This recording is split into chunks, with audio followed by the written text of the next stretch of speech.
Hi friends, welcome to MVS online academy. మన అకాడమీలో polity, geography, హిస్టరీకి సంబంధించినటువంటి క్లాసులు అందుబాటులో ఉంచడం జరిగింది. వాటితో పాటుగా రీసెంట్గా మనం ఒక డైనమిక్ కాన్సెప్ట్ అనేటువంటి స్టార్ట్ చేసామండి. అదే స్టాటిక్ కరెంట్ అఫైర్స్. వీక్లో 1 కరెంట్ అఫైర్స్ క్లాస్ అనేటువంటిది అందుబాటులో ఉంచడం జరిగింది. ఈరోజు మనం కరెంట్ అఫైర్స్లో భాగంగా డీలిమిటేషన్ అనే అంశం పైన క్లాస్ చూద్దామండి. ప్రీవియస్ వీడియోస్లో వక్త్ అమెండ్మెంట్ బిల్ గురించి, అలానే బిమ్స్టెక్ గురించి మనం చర్చించుకోవడం జరిగింది. ఈరోజు డీలిమిటేషన్ గురించి చూద్దాం. డీలిమిటేషన్ అంటే నియోజకవర్గాల పునర్విభజన. పార్లమెంట్ అంటే లోక్సభ మరియు రాష్ట్ర శాసనసభల యొక్క నియోజకవర్గాల పునర్విభజననే డీలిమిటేషన్ అంటారు. ఇది రీసెంట్గా వార్తల్లోకి రావడం జరిగింది. కారణం ఏంటయా అంటే మద్రాసులో సదరన్ స్టేట్స్కి సంబంధించినటువంటి పొలిటీషియన్లు, చీఫ్ మినిస్టర్లు అందరూ కూడా సమావేశమయ్యి ఈ డీలిమిటేషన్ గురించి చర్చించడం అనేటువంటిది జరుగుతుంది. మన వీడియోలో ఫర్దర్ స్లైడ్స్లో దీని గురించి ఉన్నటువంటి ఫుల్ డీటెయిల్స్ అనేటువంటివి మీకు అందుబాటులో ఉంటవి. ఫస్ట్ ఆఫ్ ఆల్, అసలు వాట్ ఈజ్ డీలిమిటేషన్? డీలిమిటేషన్ అంటే ఏమిటి?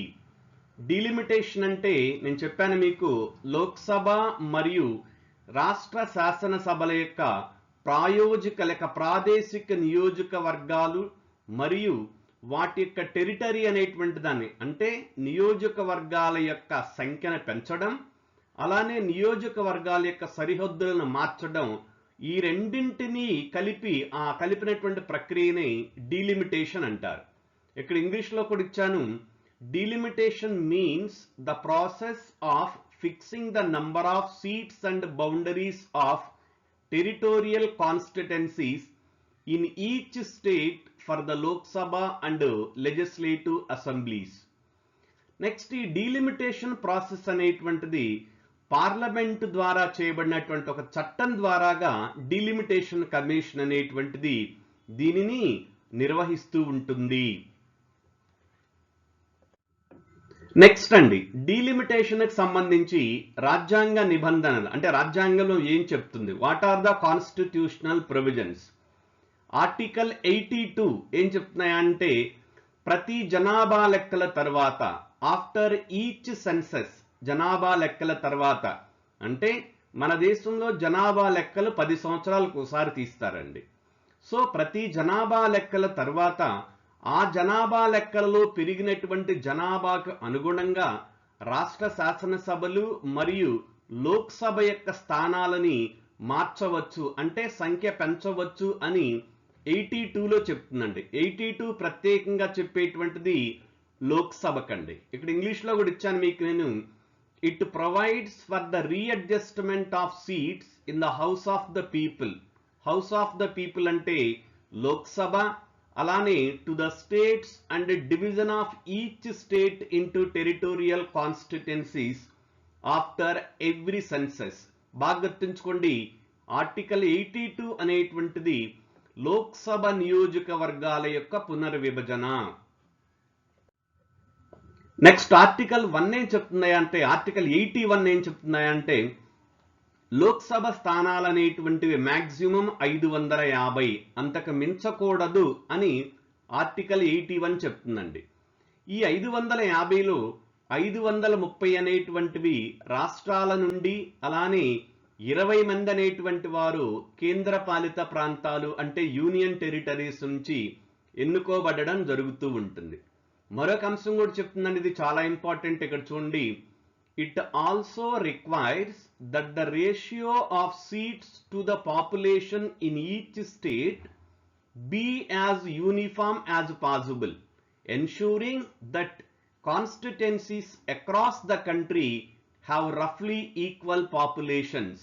అంటే ప్రతి రాష్ట్రంలో కూడా నియోజకవర్గంలో ఉండేటువంటి పాపులేషన్ సంఖ్య ఎంతైతే ఉంటుందో అదే సంఖ్య అన్ని రాష్ట్రాల్లో ఉండేటువంటి విధంగా చూడాలండి.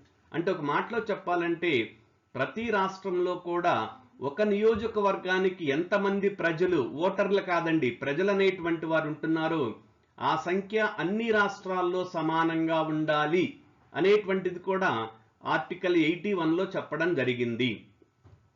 నెక్స్ట్ ఆర్టికల్ 170 అనేటువంటిది రాష్ట్ర శాసనసభలకు సంబంధించినటువంటిదండి. అంటే రాష్ట్ర శాసనసభల యొక్క నియోజకవర్గాల పునర్విభజన ఆర్టికల్ 170. గుర్తుంచుకోండి, ఆర్టికల్ 82 లోక్సభ, ఆర్టికల్ 170 రాష్ట్ర శాసనసభలు. ఓకేనండి, డీలిమిటేషన్కి సంబంధించినటువంటి కాన్స్టిట్యూషనల్ అమెండ్మెంట్స్ ఏంటో చూద్దామండి. దానికన్నా ముందుగా ఇప్పటికీ ఎన్ని డీలిమిటేషన్ కమిషన్స్ వచ్చినాయో చూస్తే ఇక్కడ 1952, 62, 72 అండ్ 2002లో 4 డీలిమిటేషన్స్ కమిషన్స్ రావడం జరిగిందండి. చాలా ఇంపార్టెంట్ క్వశ్చన్ ఇది. లాస్ట్ ఇయర్ ఐఏఎస్ ఎగ్జామ్లో కూడా అడిగారండి, ఇప్పటి వరకు ఇండియాలో ఎన్ని డీలిమిటేషన్ కమిషన్స్ వచ్చినవి? మన ఆన్సర్ అండి 4 అండి. అలానే latest delimitation commission in 2002. Next delimitation commission చూస్తే ఇది 2026 తర్వాత చేపట్టేటువంటి జనాభా లెక్కల ఆధారంగా నియోజకవర్గాల పునర్విభజన కోసం నెక్స్ట్ డీలిమిటేషన్ కమిషన్ అనేటువంటిది ఏర్పాటు చేయడం జరుగుతుంది. జాగ్రత్తగా అబ్జర్వ్ చేయాలండి. నెక్స్ట్ డీలిమిటేషన్ కమిషన్ ఎప్పుడండి? 2026 తర్వాత తీసేటువంటి జనాభా లెక్కలు. అంటే ఎప్పుడు తీస్తారండి? అవి 2031లో తీస్తారండి. సో నెక్స్ట్ డీలిమిటేషన్ కమిషన్ అనేటువంటిది ప్రాబబ్లీ ఆఫ్టర్ 2031 రావడం జరుగుతుందండి. Next 42nd constitutional amendment act. ఇది చాలా చాలా ఇంపార్టెంట్ అండి. 1976లో చేశారు 42వ రాజ్యాంగ సవరణ. దీనిని మినీ కాన్స్టిట్యూషన్ అని కూడా అంటారండి. మినీ కాన్స్టిట్యూషన్ ఎందుకంటారా అంటే ఇది రాజ్యాంగంలో చాలా మార్పులు చేసిందండి, అందువలన దీన్ని మినీ కాన్స్టిట్యూషన్ అంటారు. ఈ రాజ్యాంగ సవరణ ద్వారానే మనకి ప్రాథమిక విధులు అనేటువంటివి రాజ్యాంగంలో చేర్చడం జరిగింది. According to 42nd constitutional amendment acts ఇక్కడ లోక్సభ సీట్లు అనేటువంటివి ఎప్పటి వరకు పెంచకూడదండి? 2000 సంవత్సరం వరకు లోక్సభ స్థానాల సంఖ్యను పెంచకూడదు అని 42వ రాజ్యాంగ సవరణలో చెప్పబడింది. బాగా గుర్తుంచుకోవాలి ఇది. నెక్స్ట్ అమెండ్మెంట్ యాక్ట్ అండి 84th కాన్స్టిట్యూషనల్ అమెండ్మెంట్ యాక్ట్. 84వ రాజ్యాంగ సవరణ చట్టం. ఇది 2001లో చేశారండి. దీని ప్రకారం 2026 సంవత్సరం వరకు కూడా ఈ లోక్సభ నియోజకవర్గాల సంఖ్య అనేటువంటిది పెంచకూడదు. 2026 వరకు. బాగా గుర్తుపెట్టుకోండి, 42వ రాజ్యాంగ సవరణ ఎప్పటి వరకు విధించిందండి? 2000 సంవత్సరం వరకు. మరి 2000 సంవత్సరం అయిపోయిందండి, అప్పటికి డీలిమిటేషన్ పెట్టి మళ్ళీ సంఖ్య పెంచాలి కదండి. అది సాధ్యపడదని మళ్ళా కాన్స్టిట్యూషనల్ అమెండ్మెంట్ చేసి 84వ రాజ్యాంగ సవరణ ద్వారాగా దీనిని 2026 వరకు పొడిగించారండి. నెక్స్ట్ 87వ రాజ్యాంగ సవరణ చట్టం 2003 ప్రకారం సీట్ల లేక నియోజకవర్గాల సంఖ్యను reorganisation of the territorial constituencies అనేటువంటిది 2001 జనాభా లెక్కల ప్రకారం చేయవలను. ఇక్కడ జాగ్రత్తగా గమనించాలండి మీరు. ఇక్కడ 87వ రాజ్యాంగ సవరణ ఏం చెప్తున్నాడు? దానికన్నా ముందు ఒక క్వశ్చన్ చెప్తానండి మీకు. ఇప్పటి వరకు మనకున్నటువంటి ఎమ్మెల్యేలు కానీ ఎంపీలు కానీ మీన్స్ లోక్సభ మెంబర్స్ కానీ ఎమ్మెల్యేలు కానీ వీళ్ళిద్దరూ కూడా 1971 జనాభా లెక్కల ప్రకారం ఉన్నటువంటి వాళ్ళండి వీళ్ళందరూ. 1971లో ఎంత జనాభా అవుతుందో ఆ నిష్పత్తిన ఇప్పుడున్నటువంటి సంఖ్య అనేటువంటిది ఉందండి 543 అనేటువంటిది. అయితే 2002లో డీలిమిటేషన్ కమిషన్ వేశారండి. ఆ 2002 డీలిమిటేషన్ కమిషన్ ఏం చేస్తుందండి? ఈ నియోజకవర్గాల పునర్విభజన చేస్తూ ఉంది. అది ఏ జనాభాను ఆధారం చేసుకొని చేయాలని చెప్పారండి? 2001 జనాభా లెక్కలను ఆధారం చేసుకొని 2002లో వచ్చినటువంటి డీలిమిటేషన్ కమిషన్ అనేటువంటిది నియోజకవర్గాల పునర్విభజన చేస్తూ ఉంది. కానీ కండిషన్ అండి, సంఖ్య పెంచకూడదండి. ఫర్ ఎగ్జాంపుల్ మనకి తెలుగు రాష్ట్రాలను, ఉమ్మడి తెలుగు రాష్ట్రం తీసుకుంటే మనకి 42 లోక్సభ స్థానాలు ఉన్నాయండి. ఆ 42 సంఖ్య అనేటువంటిది పెంచకూడదండి, వాటినే రీఅడ్జస్ట్మెంట్ చేయడమే కానీ సంఖ్య అనేటువంటిది ఎట్టి పరిస్థితుల్లో కూడా పెంచకూడదు అని 87వ రాజ్యాంగ సవరణ ద్వారా చెప్పడం జరిగింది. నెక్స్ట్ రీసెంట్ గా వచ్చినటువంటి ఒక ఇష్యూ ఏంటంటే ఈ డీలిమిటేషన్ వలన సదరన్ స్టేట్స్ అనేటువంటి నష్టపోతూ ఉన్నవి, దక్షిణాది రాష్ట్రాలు అనేటువంటి నష్టపోతూ ఉన్నవి.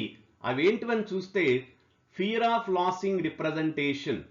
ఉత్తరాది రాష్ట్రాలతో పోలిస్తే దక్షిణాది రాష్ట్రాల్లో జనాభా నియంత్రణ బాగా జరిగిందండి. జనాభా నియంత్రణ అంటే జనాభా పెరుగుదలను నియంత్రించడం, కంట్రోల్ చేయడం ద్వారాగా దక్షిణాది రాష్ట్రాల్లోనే జనాభా తగ్గింది, ఉత్తరాది రాష్ట్రాల్లోనే జనాభా పెరిగింది. సో ఇక్కడ నియోజకవర్గాల పునర్విభజన అనేటువంటిది జనాభా లెక్కలను ప్రాతిపదికం చేసుకునే చేస్తారండి. ఆ విధంగా చేస్తే ఉత్తరాది రాష్ట్రాలకేమో ఎక్కువ నంబర్స్ వస్తాయి, దక్షిణాది రాష్ట్రాలు అనేటువంటి వాటికేమో తక్కువ నంబర్స్ అనేటువంటివి రావడం జరుగుతూ ఉంటుంది. ఏ జనాభా లెక్కను బేస్ చేసుకొని చేస్తారండి? 2011 జనాభా లెక్కలను బేస్ చేసుకొని చేస్తే ఒక విధంగా ఉంటుంది, లేక 2031 జనాభా లెక్కలను బేస్ చేసుకొని చేస్తే మరొక విధంగా ఉంటుంది, లేక 2021 జనాభా లెక్కలండి అవి ఇప్పటి వరకు తీయలేదు. 2021లో జనాభా లెక్కలు తీయవలసినటువంటిది కానీ కోవిడ్ కారణంగా తీయలేకపోయారండి.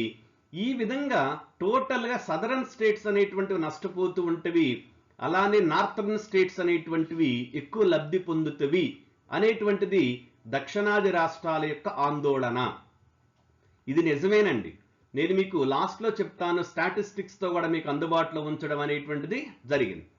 ఉత్తరాది రాష్ట్రాలేమో జనాభాని పెంచి అభివృద్ధి నిరోధకంగా ఉంటే, దక్షిణాది రాష్ట్రాలు అనేటువంటివి జనాభా నియంత్రణ చేసి విద్య, వైద్యం, ఆరోగ్యం అనేటువంటి వాటిని బాగా డెవలప్ చేసి అన్ని రకాలైనటువంటి అభివృద్ధిలో ముందంజలో ఉంటే వాటికేమో డీలిమిటేషన్ ద్వారా నష్టం జరుగుతుంది, ఉత్తరాది రాష్ట్రాలకేమో ఎక్కువ ప్రయోజనం చేకూరుస్తుంది అనేటువంటిది ఈ రాష్ట్రాల యొక్క ఆందోళన. తర్వాత చూస్తే థ్రెట్ టు ఫెడరలిజం, సమాఖ్య వ్యవస్థకి ఇది చాలా భంగంగా ఉండడం అనేటువంటిది జరుగుతూ ఉంటుందండి. సేమ్ పెట్టినటువంటిది lower political representation of southern states compared to northern states may pressure them to accept policies they see as unfair. ఇలా డీలిమిటేషన్ ద్వారాగా ఉత్తరాది రాష్ట్రాల నంబర్ అనేటువంటిది లోక్సభలో పెరిగితే ఇంకా మన దక్షిణాది రాష్ట్రాలతో పనే ఉందండి, వాళ్ళు ఏది చెప్తే అది చెల్లుబాటు కావడం అనేటువంటిది జరుగుతూ ఉంటుంది. నెక్స్ట్ చూస్తేనండి ఈ డీలిమిటేషన్ వలన సుపరిపాలనకు కూడా ఇది కొంత అవరోధంగా ఉంటుందండి. గుడ్ గవర్నెన్స్ అనేటువంటిది కూడా ఎఫెక్ట్ అవుతూ ఉంటుంది. ఇక్కడ పెట్టానండి, జనాభా నియంత్రణ చేసినటువంటి వాడికేం పనిష్మెంట్, జనాభాని పెంచినటువంటి వాళ్ళకేమో ప్రాఫిట్ అనేటువంటిది ఇవ్వడం జరుగుతూ ఉంటుంది ఈ ప్రక్రియ ద్వారాగా. నెక్స్ట్ దీని ద్వారాగా మరొక డేంజర్ ఏంటండి, నార్త్ సౌత్ అనేటువంటి డివిజన్లు అనేటువంటివి ఏర్పడుతూ ఉంటాయండి ఇండియాలో. ఉత్తరాది రాష్ట్రాలు, దక్షిణాది రాష్ట్రాలు అనేటువంటి డివిజన్ అనేటువంటిది ఏర్పడుతూ ఉంటుంది. దీని ద్వారాగా ప్రత్యేక హోదా కోసం, అలాగనే ప్రత్యేక స్వయం ప్రతిపత్తి కోసం కొన్ని డిమాండ్లు అనేటువంటివి కూడా రావచ్చును. దీని వలన మనకి టోటల్ గా జాతీయ సమైక్యతకు, సమగ్రతకు భంగం అనేటువంటిది వాటిల్లుతూ ఉంటుంది. దానితో పాటు మరొక ఇంపార్టెంట్ కన్సర్న్ ఏంటయా అంటే వీకనింగ్ ఆఫ్ రీజనల్ పార్టీస్. మనకి దక్షిణాదిన ఎక్కువ స్థానిక పార్టీ, లోకల్ పార్టీలు, స్టేట్ పార్టీస్ అనేటువంటివి ఉంటాయండి. ఎప్పుడైతే డీలిమిటేషన్ వలన నంబర్ అనేటువంటిది పెరుగుతూ ఉంటుందో ఉత్తరాది రాష్ట్రాల్లో మనకున్నటువంటి స్థానిక పార్టీల యొక్క దాని యొక్క వెయిట్ అనేటువంటిది ఈ పొలిటికల్ మ్యాప్ లో తగ్గిపోతూ ఉంటుంది. ఇప్పుడంటే మనం డీలిమిటేషన్ కమిషన్ అంటే చూద్దాం అసలు ఏంటి, ఎలా ఉంటుంది అనేటువంటిది. It is a high powered 3-member body whose orders have the force of law and cannot be called in question before any court. ఈ డీలిమిటేషన్ కమిషన్ అనేటువంటిది పార్లమెంటు చట్టం ద్వారా ఏర్పడుతుందండి. కాబట్టి దీనిని స్టాట్యూటరీ కమిషన్ లేక స్టాట్యూటరీ బాడీ అంటారు. స్టాట్యూటరీ బాడీ అంటే parliament చట్టం ద్వారా లేక రాష్ట్ర శాసనసభల చట్టం ద్వారా ఏర్పాటు చేస్తే ఒక సంస్థని, దానిని స్టాట్యూటరీ బాడీ అంటారు. చాలా ఇంపార్టెంట్ క్వశ్చన్ అండి. డీలిమిటేషన్ కమిషన్ అనేటువంటిది స్టాట్యూటరీ బాడీ. దీనిలో ఎంతమంది ఉంటారండి? 3 మెంబర్స్ అనేటువంటి వారు ఉంటారు. వారు ఎవరెవరని చూస్తే 2 supreme court or high court judges, supreme court కానీ హైకోర్టుకు చెందినటువంటి 2 జడ్జెస్, అలానే election commissioner, chief election commissioner of India కూడా దీనిలో మెంబర్గా ఉండటం జరుగుతూ ఉంటుంది. ఇది 3 మెంబర్ బాడీ అండి. ఇది చేసినటువంటి లేక డీలిమిటేషన్ కమిషన్ ఏ రికమెండేషన్ అయితే ఇస్తూ ఉంటుందో వాటిని కోర్టులో ఛాలెంజ్ చేయడానికి లేదు, ఫైనల్ అండి అది. అలానే పార్లమెంట్ కానీ స్టేట్ అసెంబ్లీస్ కానీ దాన్ని అమెండ్మెంట్ చెయ్యవు. అంటే డీలిమిటేషన్ కమిషన్ రిపోర్ట్ ఏదైతే ఉందో అది ఫైనల్ అండి. It cannot be challenged in any court of law. At the same time, it cannot be altered, amended, rejected by any legislative body, including parliament. Next andi, it has power of civil court. Very, very important andi. Delimitation commission ki civil court కుండేటువంటి power అనేటువంటిది ఉంటుంది. ఇప్పటి వరకు మనం చూసామండి delimitation అంటే ఏంటి, ఎన్ని కమిషన్లు వచ్చినాయి, వాటి ద్వారా ఉత్తరాది రాష్ట్రాలకి దక్షిణాది రాష్ట్రాలకి ఏ విధమైనటువంటి లబ్ధి చేకూరుస్తుంది, ఎవరు నష్టపోతారు, ఎవరు లబ్ధి పొందుతారు అనేటువంటి చూసాము. ఇంకా నెక్స్ట్ స్లైడ్ లో చూసినప్పుడు ఇక్కడ మనకు కొన్ని ఇంట్రెస్టింగ్ ఫ్యాక్ట్స్ అనేటువంటి పెట్టానండి. ఈ స్లైడ్ లో చూస్తే the first delimitation commission increased 489 to 494 seats in Lok Sabha. లోక్సభలో 489 స్థానాలని 494 స్థానాలు పెంచారండి. మనకి ఫస్ట్ జనరల్ ఎలక్షన్స్ అనేటువంటివి 1951లో జరిగినాయండి. 1951లో ఫస్ట్ జనరల్ ఎలక్షన్స్ అనేటువంటివి జరిగినాయి. వాటిలో 489 మందే పోటీ చేశారండి. దాని తర్వాత నెక్స్ట్ ఇయర్ వచ్చినటువంటి ఫస్ట్ డిలిమిటేషన్ కమిషన్ 1952 ఈ నంబర్ని 494కి పెంచిందండి. అలానే సెకండ్ డిలిమిటేషన్ కమిషన్ 522కి, థర్డ్ డిలిమిటేషన్ కమిషన్ 543కి పెంచింది. ఇంకంతటితో ఆగిపోయిందండి, 543తో ఆగిపోయింది. రీసెంట్ డిలిమిటేషన్ కమిషన్ 2002 అనేటువంటిది నో చేంజ్ అండి, 543 ఉందండి.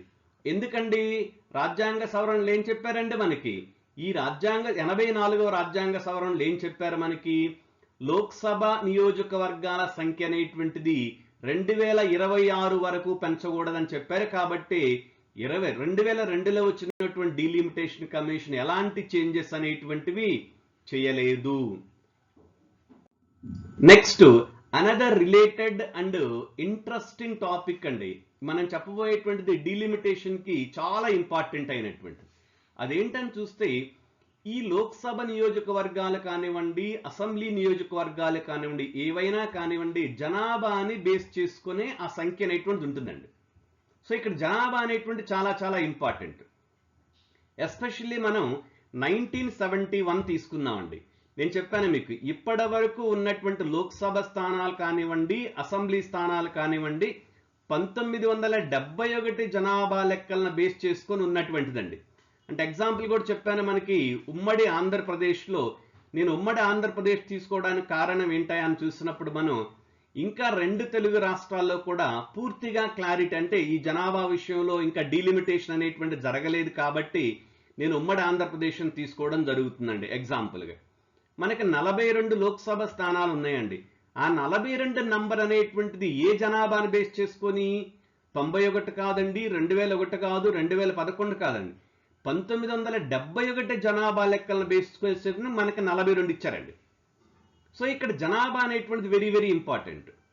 1971 తర్వాత దేశంలో ఈ ఫ్యామిలీ ప్లానింగ్ సిస్టమ్ అనేటువంటిది, అలానే జనాభా నియంత్రణ కార్యక్రమాలు అనేటువంటి చేపట్టారండి. వాటిని దక్షిణాది రాష్ట్రాలు బాగా అమలు చేసి జనాభాని కంట్రోల్లోకి తెచ్చినాయి. అదే ఉత్తరాది రాష్ట్రాలు అనేటువంటి కంట్రోల్ చేయకుండా జనాభాని విపరీతంగా పెంచేసినవండి. సో ఇప్పుడు డీలిమిటేషన్ చేస్తే 2021 కానివ్వండి, 2031 జనాభా లెక్కలను బేస్ చేసుకొని డీలిమిటేషన్ చేస్తే ఉత్తరాది రాష్ట్రాలకి ఎక్కువ ఎంపీలు వస్తారండి, దక్షిణాది రాష్ట్రాలకి తక్కువ ఎంపీలు అనేటువంటిది రావటం జరుగుతూ ఉంటుంది. కాబట్టి టోటల్గా ఈ టాపిక్ అనేటువంటి అంతా కూడా జనాభాని బేస్ చేసుకుని ఉంటుంది. కాబట్టి జనాభా గురించి కొన్ని విషయాలు అనేటువంటివి ఇక్కడ చూద్దామండి మనం. ఫస్ట్ టోటల్ ఫెర్టిలిటీ రేట్, అలానే రీప్లేస్మెంట్ లెవెల్ అండి. టోటల్ ఫెర్టిలిటీ రేట్ అనేటువంటిది ఏంటని చూస్తే ఒక స్త్రీ తను లైఫ్ టైం అంటే సర్టెన్ ఏజ్ వరకు కూడా ఎంతమంది పిల్లలకు జన్మనివ్వగలదు అనేటువంటి దాన్ని టోటల్ ఫెర్టిలిటీ రేట్ అంటారండి. అంటే జన్మనిచ్చేటువంటి వయసు కూడా ఇక్కడ ఇచ్చారండి. 15 నుండి 49 సంవత్సరాల వయసులోపు ఒక స్త్రీ ఎంతమంది పిల్లలకైతే జన్మనివ్వగలదో దానిని టోటల్ ఫెర్టిలిటీ రేట్ అంటారండి. చాలా ఇంపార్టెంట్, టిఎఫ్ఆర్ అంటారు. ఇక్కడ చూస్తే 2019, 2021 ఫ్యామిలీ హెల్త్ రిపోర్ట్ ప్రకారం మనకి దేశ స్థాయి నేషనల్ స్థాయిలో ఎంత ఉందండి? మనకి టిఎఫ్ఆర్ అనేటువంటిది 2.0 ఉందండి. అంటే ప్రతి స్త్రీ కూడా, ప్రతి తల్లి కూడా తన యొక్క లైఫ్ సర్కిల్లో ఎంతమంది బిడ్డలకు జన్మనివ్వగలుగుతుందండి? 2నండి యావరేజ్గా. ఇదే రిపోర్ట్ ప్రకారం 2019-21 రిపోర్ట్ ప్రకారం. అదే 2015-16 రిపోర్ట్లు ఎంతండి? 2.2 అనేటువంటిది. అంటే నేషనల్ యావరేజ్ అనేటువంటిది గ్రాడ్యువల్ గా డిక్లైన్ అవుతూ వస్తూ ఉన్నది. నెక్స్ట్ రీప్లేస్మెంట్ లెవెల్ అనేటువంటిది ఏంటో చూద్దాం.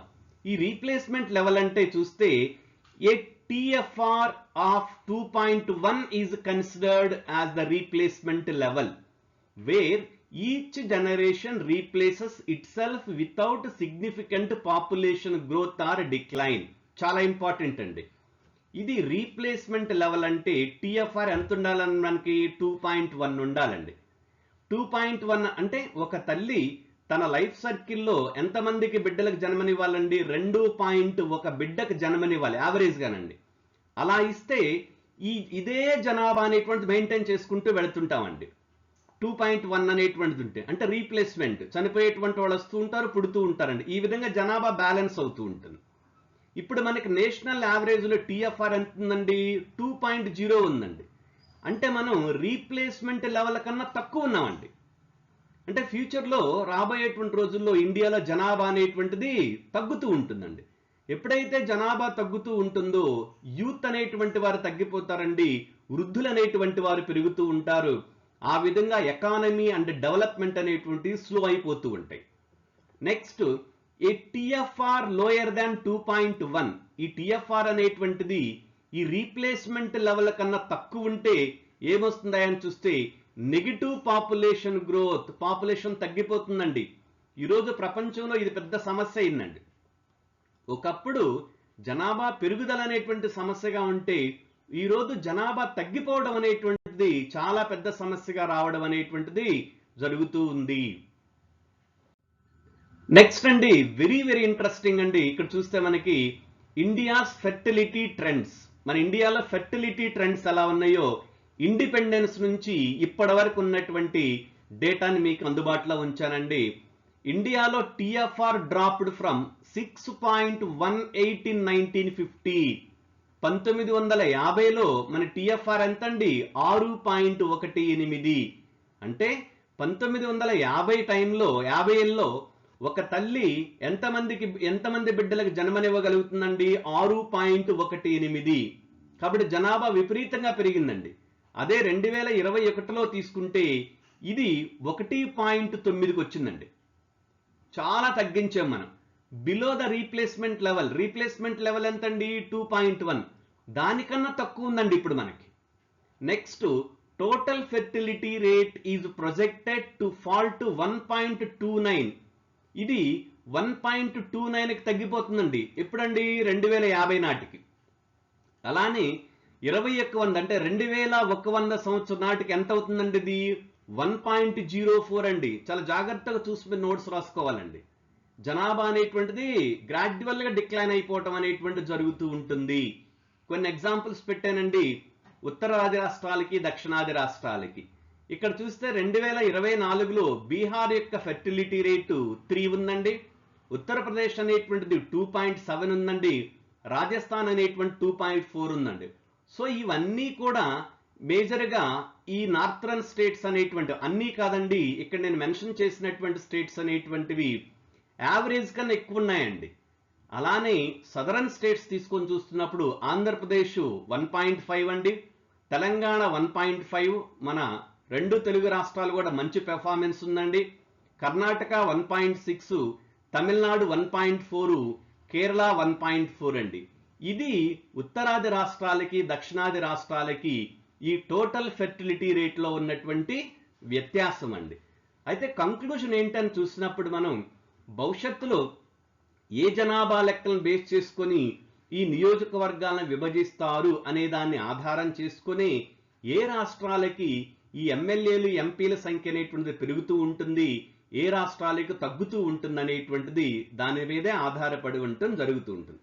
అయితే ఇప్పుడు బెస్ట్ హోప్ ఉన్నటువంటి హోప్ అనేటువంటిది ఏంటయా అంటే అన్ని రాజకీయ పక్షాలు అలానే సివిల్ సొసైటీ నుండి మేధావి వర్గం వీరందరూ కూర్చొని ఏ రాష్ట్రము కూడా నష్టపోకుండా అలానే జాతీయ సమైక్యత సమగ్రత అనేటువంటి దెబ్బతినకుండా దేశం ముందుకు వెళ్ళేటువంటి విధంగా అన్ని రాష్ట్రాలు కలిసికట్టుగా పనిచేసేటువంటి విధంగా దేశాన్ని రాష్ట్రాల్ని రాజకీయ నాయకులను అలా రాజకీయ పార్టీలను ఒప్పించి ఈ డిలిమిటేషన్ అనేటువంటిది చేస్తే బాగుంటుంది.